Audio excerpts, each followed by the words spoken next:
പ്രഭുജിയുടെ അടുത്തുണ്ട്. അല്ല ഭാഗവത ബുക്ക് ഉണ്ട് ഉണ്ട് ഉണ്ട്.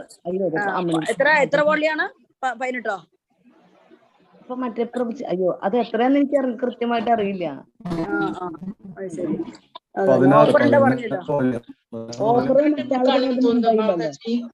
അതാ നല്ലത് അല്ലേ? എത്ര അത്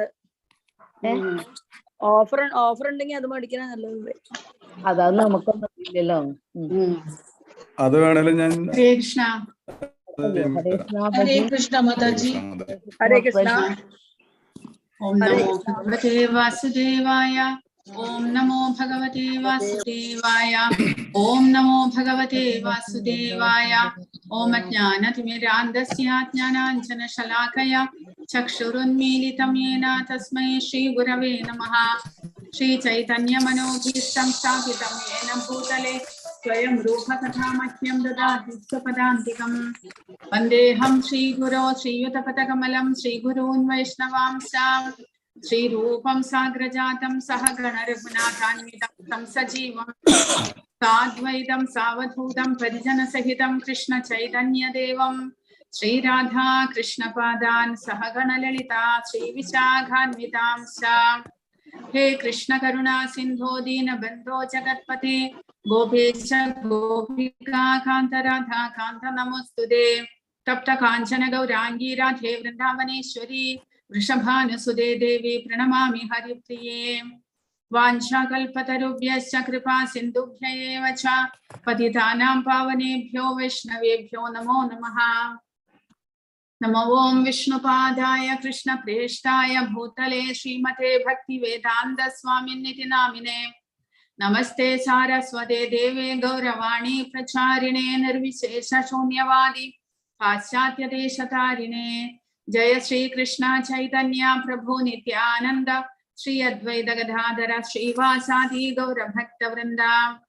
हरे कृष्ण कृष्ण कृष्ण हरे हरे हरे राम राम राम हरे हरे. हरे कृष्ण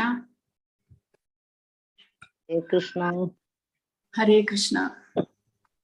ഇന്ന് അധ്യായം 2 ആരംഭിക്കുകയാണ്. അപ്പോൾ കഴിഞ്ഞ അധ്യായത്തിൽ നമ്മൾ പഠിച്ചത് യുദ്ധം ചെയ്യാതിരിക്കാനുള്ള അർജുനന്റെ ആദ്യത്തെ 4 കാരണങ്ങൾ. 4 കാരണങ്ങൾ ഒന്നാമത്തെ അധ്യായത്തിലാണ്, ഒരു കാരണം രണ്ടാമത്തെ അധ്യായത്തിലാണ്. എന്തൊക്കെയാണ് ആദ്യത്തെ 4 കാരണങ്ങൾ? ഹരേ കൃഷ്ണ, ആരാ പറയുക? യുദ്ധം ചെയ്യാതിരിക്കാനുള്ള അർജുനന്റെ 4 കാരണങ്ങൾ. ഹരേ കൃഷ്ണ. മൃദുല ഹൃദയത്വം, പിന്നെ ഭൗതിക സുഖാനുഭവങ്ങൾ, പാപം, കുടുംബ പാരമ്പര്യം,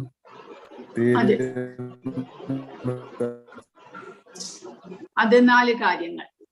കുലക്ഷയം സംഭവിക്കുമോ എന്നുള്ള 4 കാര്യങ്ങൾ. എല്ലാവരും അറ്റൻഡൻസ് മാർക്ക് ചെയ്യണേ. ഇപ്പോൾ ജോയിൻ ചെയ്തിരിക്കുന്ന എല്ലാവരും. സൂര്യമാതാജി ചാറ്റ് ബോക്സിൽ ഇട്ടിട്ടുണ്ട്. ഇനി രാജവംശത്തിന്റെ നാശത്തിലേക്ക് നയിക്കുന്ന പുരോഗമന ഘട്ടങ്ങൾ എന്തൊക്കെയാണ്? രാജവംശത്തിന്റെ നാശത്തിലേക്ക് നയിക്കുന്നത് ഹരേ കൃഷ്ണ. അർജുനൻ എന്തൊക്കെയാണ് പറയുന്നത്? എങ്ങനെ കുലക്ഷയം സംഭവിക്കുന്നു എന്നാണ് അർജുനൻ പറയുന്നത്? യുദ്ധത്തില് എല്ലാവരും ആണുങ്ങളൊക്കെ മരിച്ചു കഴിയുമ്പോൾ സ്ത്രീകൾക്ക് വന്നിട്ട് കുടുംബം തനിയെ നടത്തിക്കൊണ്ട് പോകാനൊക്കത്തില്ല. അപ്പൊ അവർ വന്നിട്ട് അതില് വഴിപിഴച്ചു പോകുന്നതിനുള്ള സാധ്യതകളുണ്ട്. അപ്പൊ അങ്ങനെ മക്കൾ ഉണ്ടായി കഴിയുമ്പം അത് അങ്ങനെയാണ് ഉദ്ദേശിക്കുന്നത്. അതെ അതെ. അധർമ്മം തഴച്ചു വളരുന്നു, ആധാർമിക കൃത്യങ്ങളിൽ ഏർപ്പെടുന്നു സ്ത്രീകളും കുട്ടികളും. അങ്ങനെ രാജവംശം നശിച്ചു പോകുമെന്നാണ് അർജുനൻ പറയുന്നത്. പിന്നീട് സ്ത്രീകൾ പൊതുവെ ബുദ്ധിമതികളല്ല എന്ന പ്രസ്താവനയുടെ ഉചിതവും അനുചിതവുമായ പ്രയോഗം ചർച്ച ചെയ്യുക. എന്തുകൊണ്ടാണ് സ്ത്രീകൾ അധർമ്മത്തിലേക്ക് വഴുതി വീഴുന്നത്? സ്ത്രീകളെയും കുട്ടികളെയും സംരക്ഷണം എപ്പോഴും വേണമെന്ന് പറയുന്നതിന്റെ കാര്യം എന്താണ്? കാരണം സ്ത്രീകൾ അതുവഴി സ്ത്രീകൾക്ക് സംരക്ഷണം, ശരിയായ നിലയിലുള്ള സംരക്ഷണം ലഭിച്ചില്ലെങ്കിൽ സ്ത്രീകൾ വഴിപഴയ്ക്കുവാനുള്ള കാരണമുണ്ട്. കാരണം സ്ത്രീകൾ പൊതുവെ ബുദ്ധിമതികളല്ല എന്ന് പറയുന്നു ചാണക്യ പണ്ഡിതർ. എന്തുകൊണ്ടാണ് അങ്ങനെ വരുന്നത്? ഹരേ കൃഷ്ണ. എന്തുകൊണ്ടാണ് അങ്ങനെ പറയുന്നത്? സ്ത്രീകൾ പൊതുവെ ബുദ്ധിമതികളല്ല എന്ന്. ഹരേ കൃഷ്ണ. അറിഞ്ഞുകൂടാ? കാരണം സ്ത്രീകൾ വളരെ പെട്ടെന്ന് തന്നെ എല്ലാവരെയും വിശ്വസിച്ചു പോകുന്നു. അവരുടെ ഹൃദയം വളരെ മൃദുലമായതുകൊണ്ട് അവർ സ്ത്രീകൾ എല്ലാവരെയും മറ്റുള്ളവർ തങ്ങളെ ചതിക്കുകയാണോ എന്ന് ചിന്തിക്കുവാനായിട്ട് അവർ ശ്രമിക്കുന്നില്ല. അങ്ങനെ അവർ പെട്ടെന്ന് തന്നെ അവർ ആ മൃദുല ഹൃദയത്വം കാരണം അവർ എല്ലാവരെയും വിശ്വസിക്കും. അങ്ങനെ അവർ പെട്ടെന്ന് തന്നെ വഴി പിഴച്ചു പോക്കാൻ അല്ലെങ്കിൽ ചതിയിൽ പെടുവാനായിട്ട് സാധ്യതയുണ്ട് എന്ന്. കാരണം സ്ത്രീകൾ എല്ലാ കാര്യത്തിനെ കുറിച്ചും കുലങ്കുശമായിട്ട് ചിന്തിക്കുകയോ അതിന്റെ വരും വരായികകളെ കുറിച്ച് ആലോചിക്കുകയോ ചെയ്യുന്നില്ല. പൊതുവെയുള്ള സ്ത്രീകളുടെ കാര്യമാണ് പറയുന്നത്. അങ്ങനെ വരുമ്പോൾ അവർ പെട്ടെന്ന് തന്നെ ചതിയിൽ പെടാനുള്ള സാധ്യതയുണ്ട് എന്നാണ് പറയുന്നത്. പിന്നെ ഹിംസയുടെ പ്രയോജനം എന്ന തത്വത്തിന്റെ ഉചിതവും അനുചിതവുമായ പ്രയോഗം ചർച്ച ചെയ്തു എന്നാണ് പറയുന്നത്. ഹിംസ എപ്പോഴെല്ലാം ആവശ്യമാണ്? കാരണം ക്ഷത്രിയർക്ക് ഹിംസ ചെയ്യുന്നത് ക്ഷത്രിയർ മാത്രമേ ഈ 4 വർണ്ണങ്ങളിൽ, അതായത് ബ്രാഹ്മണ, ക്ഷത്രിയ, വൈശ്യ, ശൂദ്ര, ഈ 4 വർണ്ണങ്ങളിൽ പെടുന്നവരിൽ ക്ഷത്രിയർക്ക് മാത്രമേ ഹിംസ ചെയ്യാനുള്ള അധികാരമുള്ളൂ. ഹിംസ എന്ന് പറയുമ്പോൾ ഇതുപോലെ യുദ്ധവും അല്ലെങ്കിൽ അക്രമികളായിട്ട് ആരെങ്കിലും വന്നു കഴിഞ്ഞാൽ അവരെ തിരിച്ചക്രമിക്കാനുള്ള ധൈര്യവും അതിനുള്ള അവർക്കുള്ള പ്രാക്ടീസും എല്ലാം തന്നെ ക്ഷത്രിയർക്ക് മാത്രമേ ഉള്ളൂ. അതുകൊണ്ട് ക്ഷത്രിയരാണ് ഒരു സമൂഹത്തിന്റെ സംരക്ഷണം ഏറ്റെടുക്കുന്നത്. ക്ഷത്രിയരാണ്. അങ്ങനെയുള്ളവരെ ക്ഷത്രിയർ എന്ന് പറയുന്നു. അപ്പോൾ ഹിംസ എന്നുള്ളത് ചില സമയത്ത് ഹിംസ നല്ലതായിരിക്കും, പക്ഷെ അനിവാര്യമായിരിക്കും. പക്ഷെ ചില സമയത്ത് ഹിംസയുടെ ആവശ്യം വരുന്നില്ല. അങ്ങനെ ആവശ്യമില്ലാത്ത അവസരത്തിലും നമ്മൾ ഹിംസ ചെയ്യുന്നതാണ് നമ്മളെ കർമ്മബന്ധനത്തിൽ പെടുത്തുന്നത്. എന്നാൽ ആവശ്യമുള്ള സമയത്ത് നമ്മൾ ഹിംസ ചെയ്യേണ്ടതും അത്യാവശ്യമാണ്. ഇപ്പോൾ യുദ്ധം എന്നുള്ളത്, അർജുനന് യുദ്ധം അനിവാര്യമായിട്ട് വന്നിരിക്കുന്നു. അപ്പോൾ അവിടെ യുദ്ധം ചെയ്യേണ്ടത്, അവിടെ ഹിംസ അത്യാവശ്യമാണ്. കൂടാതെ ഭഗവാന്റെ അനുമതിയുമുണ്ട്.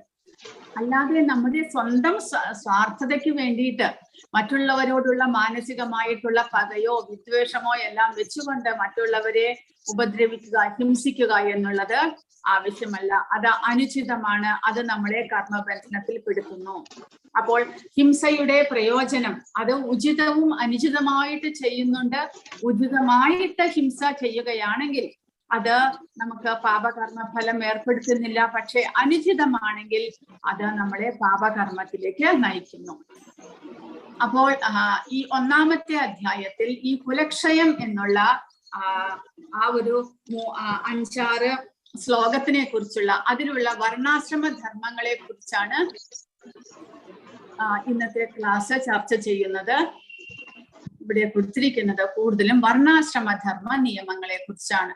കാരണം കുലക്ഷയം സംഭവിക്കുന്നത് ഇതേപോലെ 4 വർണ്ണങ്ങളിലുള്ളവർ തങ്ങളുടേതായിട്ടുള്ള കർത്തവ്യങ്ങൾ അനുഷ്ഠിക്കാതെ വരുമ്പോഴാണ് കുലക്ഷയം സംഭവിക്കുന്നത് എന്നാണ് ഇവിടെ പറയുന്നത്.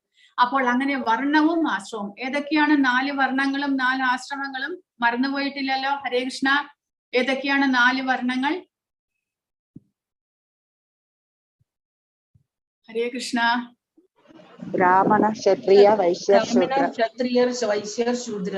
അത് 4 വർണ്ണങ്ങൾ. 4 ആശ്രമങ്ങൾ? ബ്രഹ്മചര്യം, ഗാർഹസ്ഥ്യം, വാനപ്രസ്ഥം, സന്യാസം. Very good. അപ്പോ 4 ഈ വർണ്ണ ആശ്രമ ധർമ്മ നിയമങ്ങൾ, ഈ 4 കൂട്ടർക്കും പ്രത്യേകമായിട്ടുള്ള ധർമ്മം അനുഷ്ഠിക്കേണ്ടതായിട്ടുണ്ട്, കർത്തവ്യങ്ങൾ അനുഷ്ഠിക്കേണ്ടതായിട്ടുണ്ട്. അതിനെക്കുറിച്ചാണ്. അത് നമ്മൾ അനുഷ്ഠിക്കുക വഴി സമൂഹം ഒരു കെട്ടുറപ്പുള്ള സമൂഹമായിട്ട് നിലനിൽക്കുന്നു.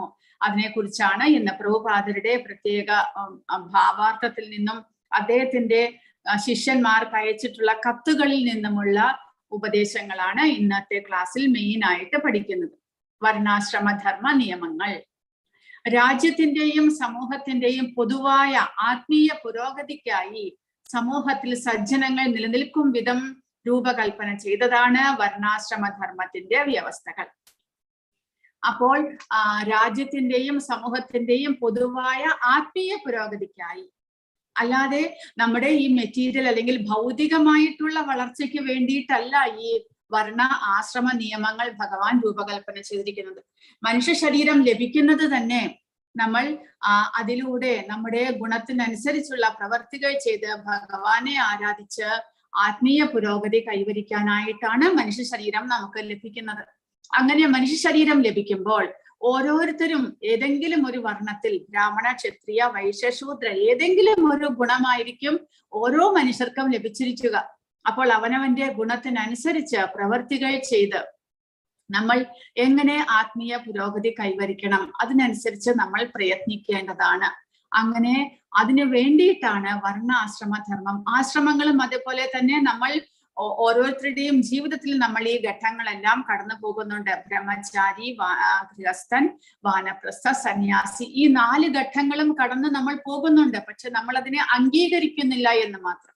കാരണം ബ്രഹ്മചാരി പ്രായം എന്നുള്ളത് നമ്മൾ വിദ്യാഭ്യാസം കഴിക്കുന്ന പ്രായം, നമ്മൾ വിവാഹം കഴിക്കാത്ത പ്രായത്തെയാണ് നമ്മൾ ബ്രഹ്മചര്യം എന്ന് പറയുന്നത്. ആ ബ്രഹ്മചര്യം എന്നുള്ള പ്രായത്തിൽ നമ്മൾ ചെയ്യേണ്ടത് വിദ്യ അഭ്യസിക്കുക എന്നുള്ളതാണ്. നമ്മുടെ ഗുണത്തിനനുസരിച്ച്, നമ്മുടെ സ്വഭാവത്തിനനുസരിച്ചുള്ള വിദ്യകൾ നമ്മൾ സ്വീകരിക്കുക, അതിൽ നമ്മൾ വളരെയധികം മുന്നേറുക. ആ ബ്രഹ്മചാരി സമയത്ത് നമ്മൾ ചെയ്യേണ്ടത് അങ്ങനെയാണ്. അത് കഴിഞ്ഞ് നമ്മൾ വിവാഹിതരാകുന്നു, ഗാർഹസ്ഥ്യത്തിലേക്ക് പ്രവേശിക്കുന്നു. അപ്പോൾ നമ്മൾ പഠിച്ച വിദ്യ ഉപയോഗിച്ച് നമ്മുടെ ജീവിതം, ധാർമ്മികമായിട്ടുള്ള ഒരു ജീവിതം നമ്മൾ ഗൃഹസ്ഥ ആശ്രമത്തിൽ നമ്മൾ സ്വീകരിക്കുന്നു. ധാർമ്മികമായിട്ട് ധനം സമ്പാദിച്ച് ധാർമ്മികമായിട്ടുള്ള ഒരു ഗൃഹസ്ഥ ജീവിതം നമ്മൾ നയിക്കുന്നു. അത് കഴിഞ്ഞാൽ നമ്മൾ ഒരു 60 വയസ്സാകുന്നതോടുകൂടി പൂർണ്ണമായിട്ടും ഈ ഗാർഹസ്ഥ്യ ജീവിതത്തിൽ നിന്ന് പിന്മാറി നമ്മൾ ഭഗവാന്റെ സേവനത്തിലേക്ക് നമ്മൾ തിരിയണം. അല്ലാതെ എന്നേക്കും നമ്മുടെ ആയുസ് കഴിയുന്നത് വരെയും ഈ ഭൗതിക ജീവിതത്തിൽ കുടുങ്ങിയിരിക്കുക എന്നല്ല പറയുന്നത്.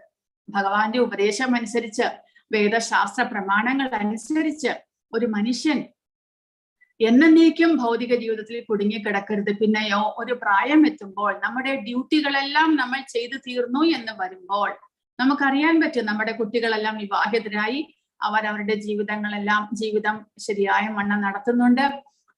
താൻ ഇനി ഈ ഭൗതിക ജീവിതത്തിന്റെ, ഗാർഹസ്ഥ ജീവിതത്തിന്റെ, കുടുംബത്തിന്റെ ചുമതലകൾ താൻ സ്വയം നോക്കിയില്ലെങ്കിലും അത് തന്റെ കുടുംബം ശരിയാവണ്ണം നടന്നു പോകും എന്നുള്ള ഉറപ്പ് വരുമ്പോൾ എന്ത് ചെയ്യണം?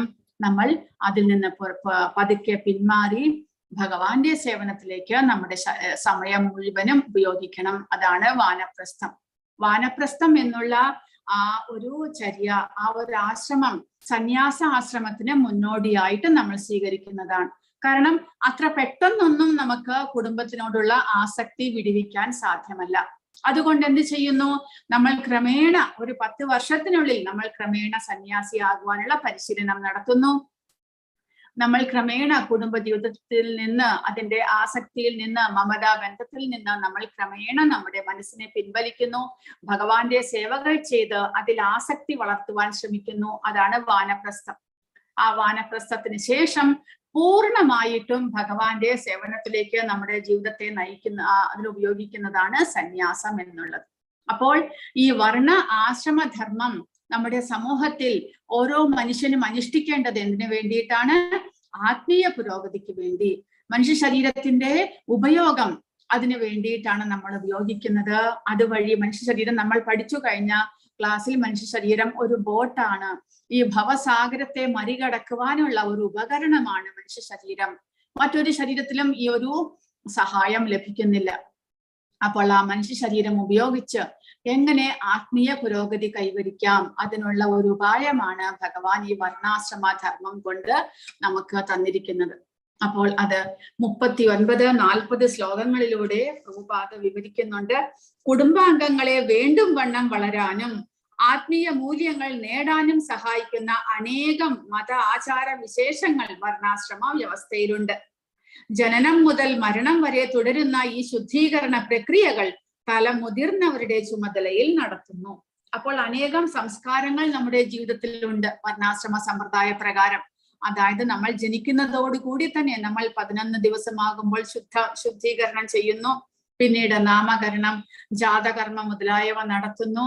പിന്നീട് ആ കുട്ടി വളർന്നു വരുന്നതോടുകൂടി ആ കുട്ടിക്ക് ചവളം നടത്തുന്നു. പിന്നീട് എഴുത്തിനിരുത്ത് നടത്തുന്നു.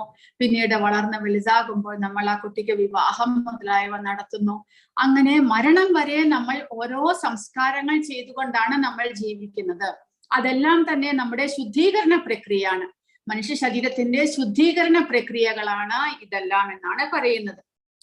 അവരെല്ലാം മൃതിയടഞ്ഞാൽ ശുദ്ധീകരണത്തിന് വേണ്ടിയുള്ള കുടുംബാചാരങ്ങൾ നിലച്ചേക്കാം. അങ്ങനെ വീട്ടിലെ തലമുതിർന്നവരുടെ നിർദ്ദേശപ്രകാരം അവരുടെ നേതൃത്വത്തിലാണ് ഇതെല്ലാം നടക്കുന്നത്. അങ്ങനെ തല മുതിർന്നവർ മരിക്കുമ്പോൾ പിന്നെ താഴെയുള്ളവർക്ക് ഇതിനെക്കുറിച്ച് അറിവില്ല എന്ന് വരാം. അങ്ങനെ ഈ ആചാരങ്ങളെല്ലാം നിലച്ചു പോയേക്കാം. ശേഷിച്ച ഇളം തലമുറക്കാർ അധാർമിക സ്വഭാവം കൈക്കൊള്ളുകയും അങ്ങനെ ആത്മീയ മുക്തിക്കുള്ള അവസരം നഷ്ടപ്പെടുത്തുകയും ചെയ്തേക്കാം. അതാണ് ഇവിടെ വർണ്ണാശ്രമ ധർമ്മം മൂലം നമുക്ക് ആത്മീയ പുരോഗതി കൈവരിക്കാൻ സാധിക്കും. എന്നാൽ ആ വർണ്ണാശ്രമ ധർമ്മത്തിന്റെ സംസ്കാര ചടങ്ങുകൾ നമ്മൾ വിട്ടുപോയി കഴിഞ്ഞാൽ ആത്മീയ പുരോഗതിക്കുള്ള പാത നമ്മിൽ അടഞ്ഞു പോകും. നമ്മുടെ സമൂഹത്തിൽ അതിനുള്ള പാത ഉണ്ടാകുന്നില്ല എന്നാണ് പറയുന്നത്. സമൂഹത്തിൽ സജ്ജനങ്ങൾ കൂടുതൽ ഉണ്ടാകണം. അത് ജീവിതത്തിന് സമാധാനത്തിനും ഐശ്വര്യത്തിനും ആത്മീയ വിശ്വാസത്തിനും കളമൊരുക്കുന്നു. രാജ്യത്തിന്റെയും ജനതയുടെയും പൊതുവായ ആത്മീയ ഉത്കർഷത്തിന് വേണ്ടി സമൂഹത്തിൽ സജ്ജനങ്ങൾക്ക് പ്രാമുഖ്യം ഉണ്ടാകത്തക്ക വിധത്തിൽ രൂപീകരിക്കപ്പെട്ടവയാണ് വർണ്ണാശ്രമധർമ്മത്തിന്റെ വ്യവസ്ഥകൾ. അത്തരം ഒരു ജനസമൂഹം അതിലെ സ്ത്രീകളുടെ ചാരിത്രത്തെയും വിശ്വാസ്യതയെയും ആശ്രയിച്ച് നിലനിൽക്കുന്നു. കുട്ടികൾ പിഴച്ചു പോകാൻ എളുപ്പമുണ്ട്, സ്ത്രീകൾ അധപ്പതിക്കാനും അത്ര തന്നെ എളുപ്പമുണ്ട്. അതുകൊണ്ട് കുട്ടികളെയും സ്ത്രീകളെയും കുലത്തിലെ പ്രായം ചെന്നവർ രക്ഷിക്കേണ്ടിയിരിക്കുന്നു. അങ്ങനെ ആ വർണ്ണാശ്രമ സമ്പ്രദായം അനുസരിച്ച് വാർദ്ധക്യം ബാധിച്ചവർക്ക്, സ്ത്രീകൾക്ക്, കുട്ടികൾക്ക് ആ സമൂഹം തന്നെ സംരക്ഷണം നൽകുന്നു. അങ്ങനെയുള്ള വിധത്തിലാണ് ആ വർണ്ണാശ്രമ ധർമ്മം നിലനിൽക്കുന്നത്. അതിലൂടെ നമ്മുടെ സമൂഹത്തിൽ പാകപ്പിഴകളൊന്നും വരാതെ സമൂഹത്തിലെ കുട്ടികളും സ്ത്രീകളും സംരക്ഷിക്കുന്ന വിധത്തിൽ അവരെ ആ സംസ്കാരത്തിന്റെ ബന്ധത്തിൽപ്പെടുത്തി അവർക്ക് ആത്മീയ പുരോഗതിക്ക് വേണ്ടിയിട്ടുള്ള ശിക്ഷണം നൽകുന്ന വിധത്തിലാണ് വർണ്ണാശ്രമ സമ്പ്രദായം ഏർപ്പെടുത്തിയിരിക്കുന്നത്. ആ വർണ്ണാശ്രമ ധർമ്മത്തിന്റെ നിർവചനം എന്താണ്? തൊഴിൽപരമായ ചുമതലകൾ. നമ്മുടെ ഗുണത്തിനും സ്വഭാവത്തിനും അനുസരിച്ച് നമ്മൾ ഒരു തൊഴിൽ ഏറ്റെടുക്കുന്നു.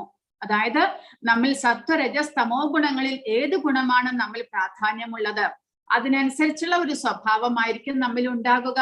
അതിനനുസരിച്ചുള്ള തൊഴിൽ നമ്മൾ സ്വീകരിച്ചെടുക്കുന്നു. അല്ലാതെ ബ്രാഹ്മണ സ്വഭാവമുള്ളവർ ഒരു ക്ഷത്രിയനായി തന്റെ തൊഴിൽ ഏറ്റെടുത്തു കഴിഞ്ഞാൽ അയാൾക്ക് ഒരിക്കലും തന്റെ ചുമതല നിർവഹിക്കാൻ സാധ്യമല്ല. കാരണം ബ്രാഹ്മണർ എപ്പോഴും ശാന്ത ഉള്ളവരും ശമോദമസ്തപഹ ശൗചം, അതായത് ആത്മീയമായിട്ട് പുരോഗതി പ്രാപിക്കാൻ ആഗ്രഹിക്കുന്നവരുമായിരിക്കും ബ്രാഹ്മണ സ്വഭാവമുള്ളവർ. അങ്ങനെയുള്ളവർ എങ്ങനെയാണ് ഒരു ക്ഷത്രിയന്റെ മാതിരി ഹിംസ ചെയ്യാനും മറ്റുള്ളവരെ ഉപദ്രവിക്കാൻ, മറ്റുള്ളവരെ കൊന്നെടുക്കാനും, ഒരു യുദ്ധത്തിൽ ഏർപ്പെടാനും ഒരു ബ്രാഹ്മണന് ഒരിക്കലും സാധ്യമല്ല. അതുകൊണ്ടാണ് അവനവന്റെ ഗുണത്തിനും സ്വഭാവത്തിനും അനുസരിച്ചുള്ള ചുമതലകൾ അല്ലെങ്കിൽ തൊഴിൽ നമ്മൾ ഏറ്റെടുക്കണം എന്ന് പറയുന്നത്.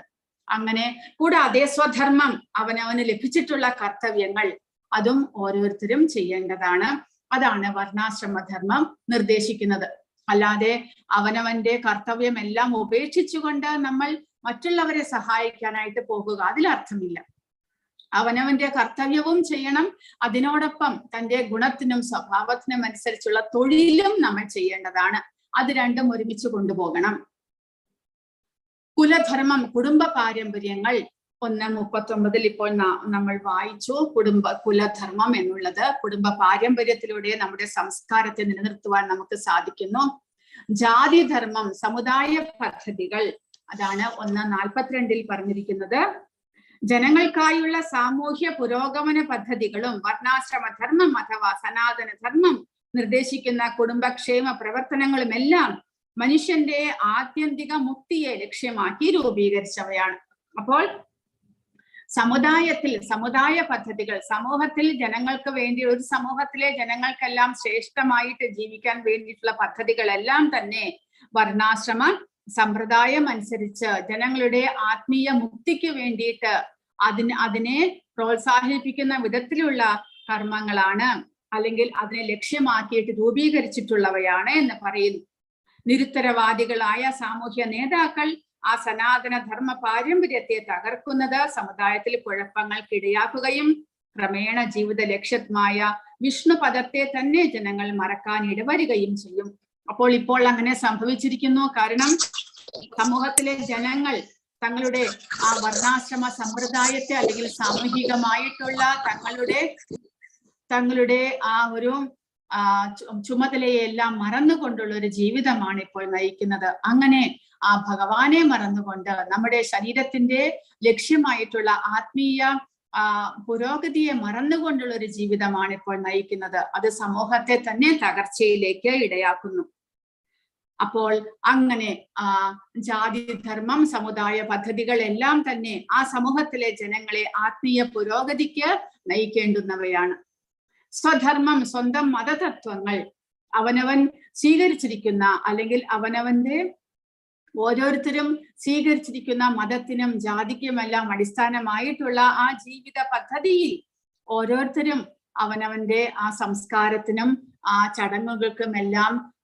ചടങ്ങുകളുമെല്ലാം അതെല്ലാം സ്വീകരിച്ചുകൊണ്ട് നമ്മൾ സ്വന്തം ആത്മീയ പുരോഗതിക്ക് വേണ്ടി പരിശ്രമിക്കേണ്ടതാണ്. കൂടാതെ സ്വകർമ്മം, അവനവൻ ഓരോരുത്തരും ഓരോ ഗുണത്തിനും അനുസരിച്ച് ഓരോരുത്തർക്കും ചെയ്യേണ്ടതായിട്ടുള്ള കടമകൾ അത് ഓരോരുത്തരും നിർവഹിക്കേണ്ടതാണ്. മനുഷ്യധർമ്മം ആരംഭിക്കുന്നത് വർണ്ണാശ്രമ ധർമ്മത്തിന്റെ ഘട്ടത്തിൽ നിന്നാണ്, അല്ലെങ്കിൽ ശരീരപ്രകൃതികൾക്കനുസൃതമായ നിയത കർമ്മങ്ങൾ ചെയ്യുക എന്ന നിലയിൽ നിന്നാണ്. അവിടെ നിന്നാണ് മനുഷ്യന്റെ ധർമ്മം ആരംഭിക്കുന്നത്. അവനവന്റെ ധർമ്മം എന്ന് പറയുമ്പോൾ ധർമ്മം സാക്ഷാത് ഭഗവത് പ്രണീതം, ഭഗവാൻ പറഞ്ഞിരിക്കുന്ന, ഭഗവാൻ ഉപദേശിച്ചിരിക്കുന്ന ആ ഒരു ഉപദേശങ്ങൾ നമ്മൾ മനുഷ്യ ശരീരത്തോടുകൂടി നമ്മൾ അനുഷ്ഠിക്കേണ്ടതായിട്ടുള്ള ധർമ്മം എല്ലാം ആരംഭിക്കുന്നത് വർണ്ണാശ്രമ ധർമ്മത്തിൽ നിന്നാണ്. നമുക്ക് ഏത് ഗുണം ലഭിച്ചിട്ടുണ്ടോ അതിനനുസരിച്ചുള്ള പ്രവർത്തികൾ ചെയ്ത് നമ്മൾ മുന്നേറുവാനായിട്ട് ശ്രമിക്കുക എന്നുള്ളത്. അപ്പോൾ അങ്ങനെ വരുമ്പോൾ ഓരോരുത്തർക്കും ലഭിച്ചിട്ടുള്ള ഗുണങ്ങൾ ഏതൊക്കെയായിരിക്കണം? ബ്രാഹ്മണർക്ക് സത്വഗുണം, ക്ഷത്രിയർക്ക് രജോ ഗുണം, വൈശ്യർക്ക് രജോ ഗുണവും തമോ ഗുണവും ഒരുമിച്ച് ലഭിച്ചിരിക്കുന്നു. ശൂദ്രരാണെങ്കിൽ തമോ ഗുണത്തിൽ. അങ്ങനെ ബ്രാഹ്മണർക്കുള്ള കർത്തവ്യങ്ങൾ എന്തൊക്കെയാണ്? ഈ ഗുണങ്ങളെല്ലാം ബ്രാഹ്മണരിൽ കാണപ്പെടുന്നു. ബ്രാഹ്മണർ എന്ന് പറയപ്പെടുന്ന സത്വഗുണം വളർത്തിയെടുക്കുന്ന അങ്ങനെയുള്ള മനുഷ്യരിൽ കാണപ്പെടുന്ന ഗുണങ്ങളാണ് ഇതെല്ലാം. ശാന്തത, ആത്മനിയന്ത്രണം, തപസ്, വിശുദ്ധി, ക്ഷമ, സത്യസന്ധത, ജ്ഞാനം, വിജ്ഞാനം, ആസ്തിക്യം എന്നിവയാണ് ബ്രാഹ്മണരുടെ പ്രവർത്തികളുടെ ഗുണവിശേഷങ്ങൾ. ക്ഷത്രിയരാണെങ്കിൽ വീരത്വം, ശക്തി, നിശ്ചയദാർഢ്യം, നൈപുണ്യം, യുദ്ധത്തിൽ ധൈര്യം, ഔദാര്യം, നേതൃപാടവം എന്നിവയാണ് ക്ഷത്രിയരുടെ ജോലിയുടെ സ്വാഭാവിക ഗുണങ്ങൾ. വൈശ്യർ കൃഷി, പശു സംരക്ഷണം, വ്യാപാരം. ശൂദ്രരാണെങ്കിൽ അധ്വാനവും മറ്റുള്ളവരെ പരിചരിക്കലും. ഇങ്ങനെ 4 വിധത്തിലുള്ള വർണ്ണങ്ങളിൽ ബ്രാഹ്മണ, ക്ഷത്രിയ, വൈശ്യ, ശൂദ്ര ഈ സമ്പ്രദായങ്ങളിൽ ഉള്ളവർക്ക്, സത്വരജസ്തമോ ഗുണങ്ങളിൽ ഉൾപ്പെട്ടിരിക്കുന്നവർക്ക് അവരവരുടെ ഗുണത്തിനും സ്വഭാവത്തിനും അനുസരിച്ച് ഈ ഗുണങ്ങളെല്ലാം അതിൽ കാണപ്പെടുന്നു. അപ്പോൾ ആ ഗുണങ്ങളുള്ളവർ അവരവരുടെ ഗുണത്തിനും സ്വഭാവത്തിനും അനുസരിച്ചുള്ള സ്വന്തം കർത്തവ്യങ്ങൾ അനുഷ്ഠിക്കേണ്ടതാണ്. ഇനി സന്യാസി, വാനപ്രസ്ഥൻ, സന്യാസി, ഗൃഹസ്ഥൻ, ബ്രഹ്മചാരി അവർക്ക് എന്തെല്ലാമാണ് അവരുടെ ചുമതലകളും അവരുടെ ഗുണങ്ങളും എന്തൊക്കെയായിരിക്കണം? സന്യാസി എപ്പോഴും അഭയം സത്വ സംശുദ്ധിർ ജ്ഞാനയോഗം വ്യവസ്ഥിതി. സന്യാസി എപ്പോഴും ഭയമില്ലാതെ ഇരിക്കണം. ഒരാളുടെ അസ്തിത്വത്തിന്റെ അതായത് ജീവിത രീതിയുടെ ശുദ്ധീകരണം സന്യാസി എപ്പോഴും അനുഷ്ഠിക്കണം. ആധ്യാത്മിക അഭിവൃദ്ധിക്കായുള്ള യത്നം അത് സന്യാസി എപ്പോഴും ചെയ്തിരിക്കണം. അപ്പോൾ ഭയമില്ലായ്മ എന്നുള്ളത് സന്യാസിയുടെ ഗുണമാണ്. കാരണം സന്യാസിക്ക് ഒരു ഗൃഹം ഉണ്ടായിരിക്കില്ല. സന്യാസി എവിടെയെങ്കിലും ഒരു ദിക്കിൽ എല്ലായ്പ്പോഴും ഇരിക്കുകയില്ല. കാരണം അതെല്ലാം സന്യാസിക്ക് ആസക്തി വളർത്തുന്നു. അപ്പോൾ ഭൗതികമായിട്ട് ഒന്നിലും ആസക്തി വരാതിരിക്കുവാനായിട്ട് സന്യാസി എപ്പോഴും സഞ്ചരിച്ചുകൊണ്ടേയിരിക്കും. അദ്ദേഹം സഞ്ചരിച്ചുകൊണ്ടേയിരിക്കും. പോകുന്ന ദിക്കിലെല്ലാമുള്ള ഗൃഹസ്ഥന്മാരിൽ നിന്ന് അന്നന്നത്തേക്ക് വേണ്ട ഭക്ഷണം ഭിക്ഷയായിട്ട് യാചിക്കുകയും കൂടാതെ അവർക്ക് വേണ്ടുന്ന ആത്മീയ ഉപദേശങ്ങൾ നൽകുകയും ചെയ്തുകൊണ്ട് സന്യാസി സഞ്ചരിച്ചുകൊണ്ടേയിരിക്കുന്നു. അപ്പോൾ സന്യാസി എപ്പോഴും ഒറ്റയ്ക്കാണ്, സഞ്ചരിച്ചുകൊണ്ടേയിരിക്കുന്നു. അങ്ങനെയുള്ള സന്യാസിക്ക് എപ്പോഴും ഭയമില്ലായ്മ ഉണ്ടായിരിക്കണം. കാരണം നമ്മൾ ഒറ്റയ്ക്കാകുമ്പോൾ, രാത്രിയാകുമ്പോൾ നമുക്ക് ഭയമുണ്ടാകും. പക്ഷെ സന്യാസിക്ക് ഭയമുണ്ടാകാനുള്ള ആവശ്യകതയില്ല. കാരണം സന്യാസി ഒറ്റയ്ക്കാണ്. സന്യാസി ഒന്നും സമ്പാദിക്കുന്നില്ല. അദ്ദേഹത്തിന്റെ കയ്യിൽ നയാ പൈസ ഉണ്ടാക്കുകയില്ല. ആരെങ്കിലും എന്തെങ്കിലും ഭിക്ഷ കൊടുത്താലും അത് ആഹാരമല്ല എന്നുണ്ടെങ്കിൽ സന്യാസി അത് മറ്റുള്ളവർക്ക് ദാനം ചെയ്യുന്നു. കാരണം സന്യാസി ഒന്നിനോടും ആസക്തി വെച്ച് പുലർത്തുന്നില്ല. അപ്പോൾ അത് കൂടാതെ സന്യാസി എപ്പോഴും തന്റെ ഹൃദയത്തിൽ വസിക്കുന്ന പരമാത്മാവിനെ ആശ്രയിച്ച് ഇരിക്കണം. അതാണ് സന്യാസിയുടെ ഗുണമായിട്ട് പറയാം. അതുകൊണ്ട് ഭയം ഉണ്ടാകുന്നില്ല. കാരണം സന്യാസി ഗൃഹസ്ഥ ആശ്രമത്തിൽ വെച്ച് തന്നെ അവനവന്റെ ചുമതലയ്ക്കനുസരിച്ച് ഭഗവാനെ ആശ്രയിച്ചുകൊണ്ടുള്ള ഒരു ജീവിതമാണ് ഗൃഹസ്ഥാശ്രമി നയിക്കുന്നത്.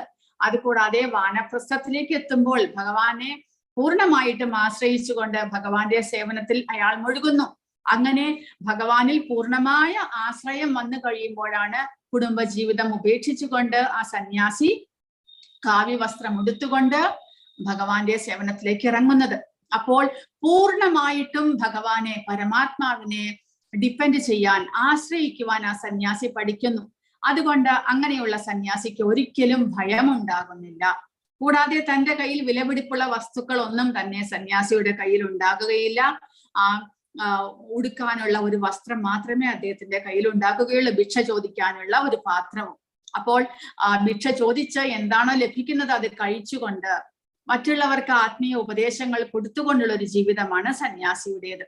അങ്ങനെയുള്ള സന്യാസി പൂർണ്ണമായിട്ടും ഭഗവാനെ ആശ്രയിച്ചിരിക്കുന്നു. അതുകൊണ്ട് അദ്ദേഹത്തിന് ഭയമുണ്ടാകുകയില്ല.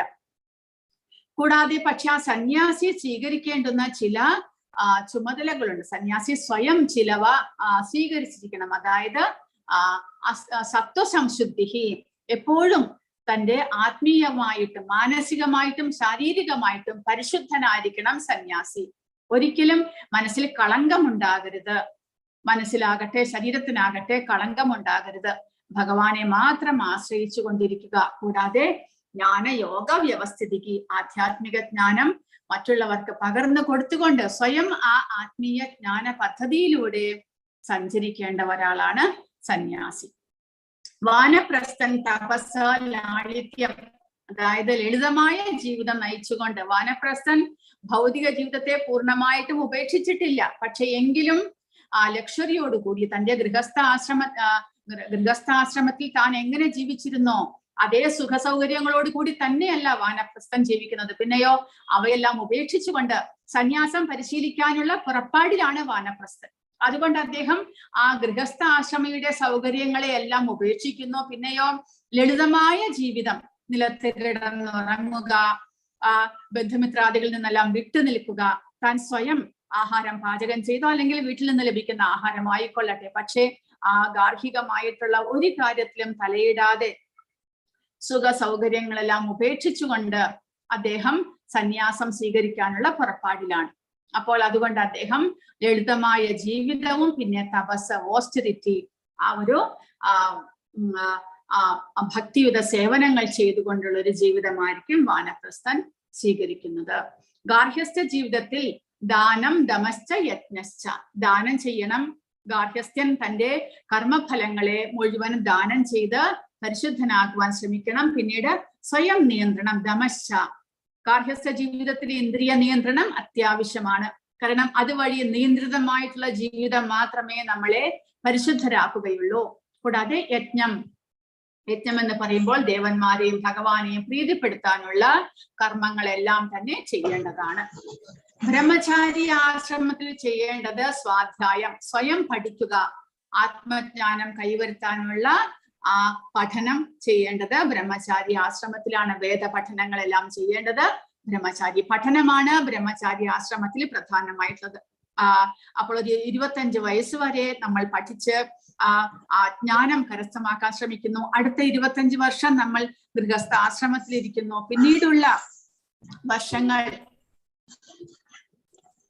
പിന്നീടുള്ള സമയം വാനപ്രസ്ഥനായിട്ടും സന്യാസിയായിട്ടും നമ്മുടെ ജീവിതം നയിച്ചുകൊണ്ട് പൂർണ്ണമായിട്ടും ഭഗവാനെ ആശ്രയിച്ച് ഭഗവാന്റെ പാദകമലത്തിൽ ചേരുവാനുള്ള പ്രയത്നങ്ങളാണ് ചെയ്യേണ്ടത്. അതാണ് 4 ആശ്രമങ്ങൾ എന്ന് പറയുന്നത്. പിന്നീട് ഗൃഹസ്ഥ ആശ്രമത്തിലാണ് ബ്രാഹ്മണ, ക്ഷത്രിയ, വൈശ്യ, ശൂദ്ര എന്നിവയെല്ലാം വരുന്നത്. ഗൃഹസ്ഥ ആശ്രമത്തിലുള്ള വർണ്ണങ്ങളാണ് 4 വർണ്ണങ്ങൾ. ബ്രാഹ്മണനായിട്ടും ക്ഷത്രിയനായിട്ടും വൈശ്യനായിട്ടും ശൂദ്രനായിട്ടും അവനവന്റെ കർമ്മങ്ങൾ അനുഷ്ഠിച്ചുകൊണ്ട്, സ്വന്തം ധർമ്മം അനുഷ്ഠിച്ചുകൊണ്ടുള്ള ഒരു ജീവിതം അങ്ങനെ നയിക്കുന്നു.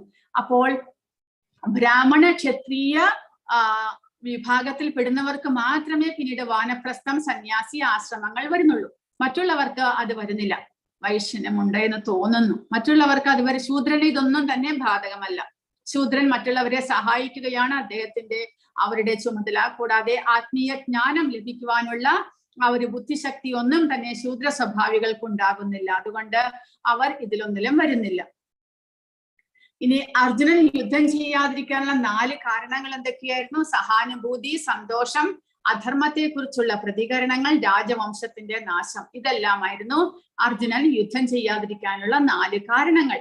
അപ്പോൾ ഇങ്ങനെയുള്ള 4 കാരണങ്ങൾ അർജുനന്റെ ഈ വർണ്ണാശ്രമ സംവിധാനത്തിൽ എങ്ങനെയാണ് അത് ബാധിക്കുന്നത് എന്നാണ് ഇവിടെ പറയുന്നത്. ഇനി അടുത്ത ശ്ലോകങ്ങളിൽ, അടുത്ത ഉപദേശങ്ങളിലൂടെ കുടുംബത്തിലെ അംഗങ്ങളെ ശരിയായ രീതിയിൽ വളരാനും ആത്മീയ മൂല്യങ്ങൾ കൈവരിക്കാനും സഹായിക്കുന്നതിന് മതപാരമ്പര്യങ്ങളുടെ നിരവധി തത്വങ്ങൾ വർണ്ണാശ്രമധർമ്മത്തിന്റെ സംവിധാനത്തിലുണ്ട്.